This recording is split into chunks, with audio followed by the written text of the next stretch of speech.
on, away we go. Lots and lots of wheel spin for Alastair Baptie and for Andrew Graham.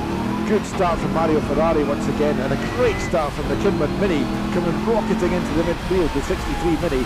That's a fantastic run from the back of the grid. Superb stuff. Down the hill they go for the first time. Andrew Graham leading. Alastair Baptie going to challenge up the inside of McIntyre. Is he going to slither through to lead? Yes, he does. Alastair Baptie leads the race in the MGB GT from Andrew Graham. Third place then Mario Ferrari in the Ferrari. And then we've got Craig Houston's Lotus Excel following in fourth, just ahead of Jimmy Crow's Scimitar and the new champion, the number 11 car, Ian Mitchell. So good start for Alastair Baptie. Alastair Baptie, yeah, absolutely brilliant stuff. He had to really play second fiddle to Andrew Graham, didn't he, in race one, but knowing that he had to get on the case early, and that's exactly what he's done. Baptie, and now, you spotted this at the last meeting, Doc, where Alastair Baptie changed tyres and it went really badly. He's got different coloured wheels on that car now, and I think that's because he's got different tyres fitted to them. So it was the tyres on the black ribs that really did him a disservice the last time. This time he's gone for the chrome rear wheels, and he's on a different level of pace entirely. Yeah, straight away, straight out the gate. You can't really do much better to improve or worsen your performance of your car with tyres. So let's see if that's the difference. We might get a proper ding-dong battle between them now. Yeah, and they're both in the same class, so they're fighting for class points here in the championship, although the championship is a set-up, but they're fighting for class points. And Alastair Baptie at the moment has the advantage, just under a second ahead of Andrew Graham's Triumph Tier 8. Onto the back straight they go, briefly out of our sight. Still in third position is the magnificent Mario Ferrari in the Ferrari, number 27. And then we've got the Lotus versus Scimitar battle that we had in race one, just continuing into this race. And as Mario Ferrari comes up through Clark Corner, we see the Lotus and Scimitar in his wheel tracks, and fairly gingerly through Clark Corner at this stage, but just a couple of places behind them is the number 63 Mini of John Kinman, who's got all the way up to the back of the grid, up to 7th position now. And is he into the back? Oh, now we've got a game on for the Class A fight then. Ian Mitchell trying to do the perfect sweep of wins in Class A. Well, he's going to have to hold off the mighty Mini of John Kinman, number 63. We've got a rocketing start from the back of the grid. Yeah, it's fantastic, and this is one of these mini giant killing moments in the wet, because John Kinman is homing in on Ian Mitchell. Ian Mitchell, I'm sure, will be very aware of his opportunity to keep a 100% winning every race of the season record here, but that Mini's getting closer and closer and closer behind him. It's not got period correct headlamps though. There's a few little details not quite right. Yes, it's got LED headlamps. I don't know if they were quite in yet in the 60s. Well, it would be disqualified you from the Monte Carlo Rally, that would be for sure. Oh, it's too soon. Yes. Maybe not too soon. Yeah, the game on for Class A between the Nova and the Mini. The battle at the front of the field. Andrew Graham, the last lap by, set the best lap of the race, 0.6 of a second quicker than Alastair Baptie, but he's right on the back bumper of Baptie, but still a little bit of a wiggle in protest there from the green Triumph. He goes through the gears. The straight line speed of these cars are absolutely amazing, and with kind of older fashioned brakes on them, you've got a big braking zone, particularly in the wet, but Baptie holding on well, holding at the inside line as they go down through Duffus, swooping down through Leslie's then, but Baptie holding on as they go into McIntyre's. Yeah, down the hill they go from McIntyre's then, and they're just streaking away from the rest of the field. They're 12 seconds ahead of Mario Ferrari's Ferrari now, and everyone else is a good few seconds behind that as well. So it's quite a demonstration drive, but the battle goes on for Class A. Ian Mitchell still holding on to that at the moment, 6th overall, but heading Class A just fractions of a second. He was 0.3 of a second ahead of John Kinman's Mini the last time they crossed the start-finish line.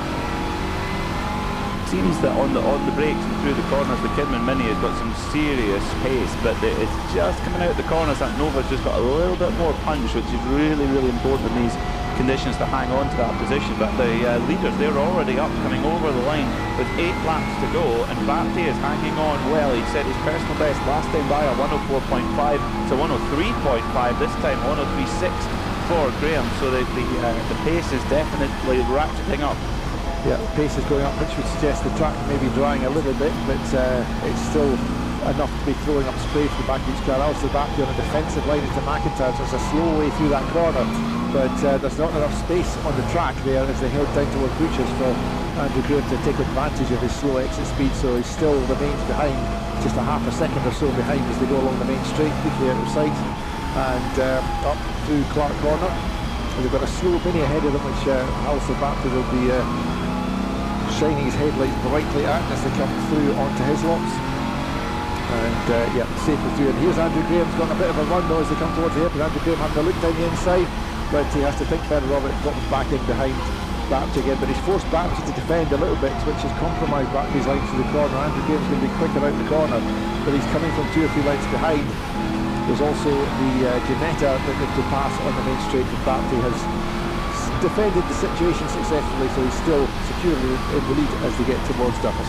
Meanwhile, in the battle for Class A, Ian Mitchell is really having to be defensive to hold off John Kidman, who's absolutely determined to try and win this Class A battle as they head down into the hairpin.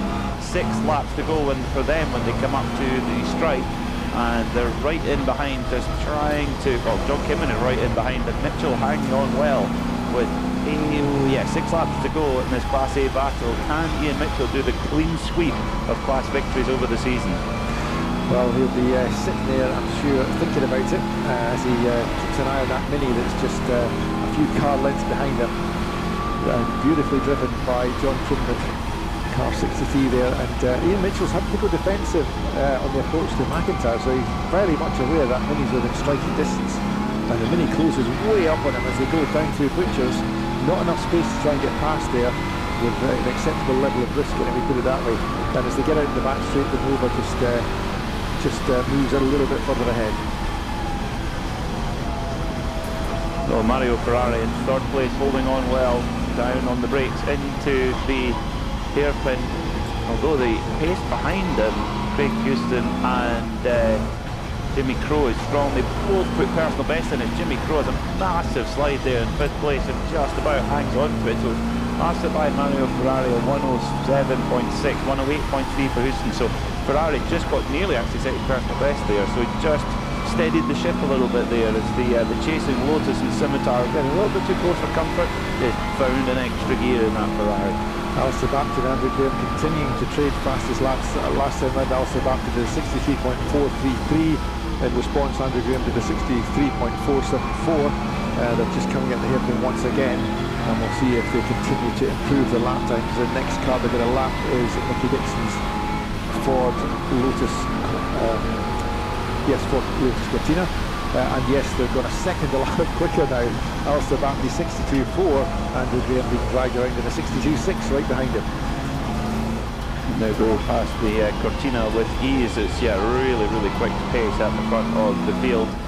As the battle has been absolutely glued together all day. It's been Craig Houston in 4th place and Jimmy Crowe in 5th. They're battling all race long in race 1 and again in race 2. And Jimmy Crowe basically looked at the back of that Lotus pretty much all day. I'd rather look at the back of other Lotuses, I have to say that.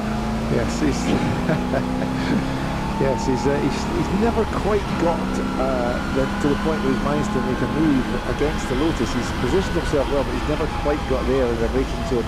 It's a fantastic battle to watch, because the slightest moment of distraction or anything from Craig Houston is going to let Jimmy Crowe through. Meanwhile, the other battle behind him is for the Class A honours. That's continuing on. Ian Mitchell still fending off the attacks from John Kidman's Mini. 4 laps to go now.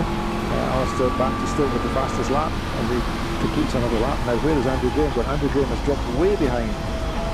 Andrew Graham must have made a mistake somewhere around that lap. He's dropped 6 seconds behind off the back of Alastair Baptie now, as Baptie heads through McIntyre's. Andrew Graham's just coming into Leslie's.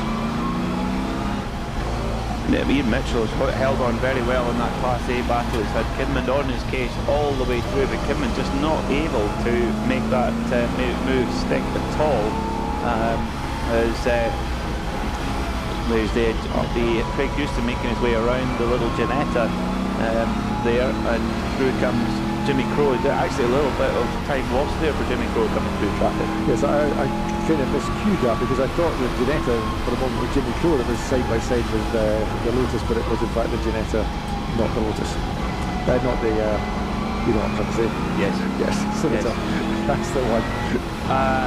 Baptie has pulled an absolute massive margin here out of Andrew Graham. It was 6 seconds when he came out over the line. What is it now? 5.4. So Graham has responded, but I think Graham made a mistake on the previous lap, and that's what pulled out the 6, and then he's now trying to fight it back. But John Kinman on that lap going into Duffus got very, very close to overtaking Ian Mitchell going to Duffus, but Ian Mitchell held his nerve, didn't go onto radical defensive line and survived that attack, but there's still 2.5 laps to go for that pair, so he's got a bit of work to do yet. There might be one left because the leaders might well come through. Yeah, they probably will, because Baptie's not too far behind them, the leaders in Class A.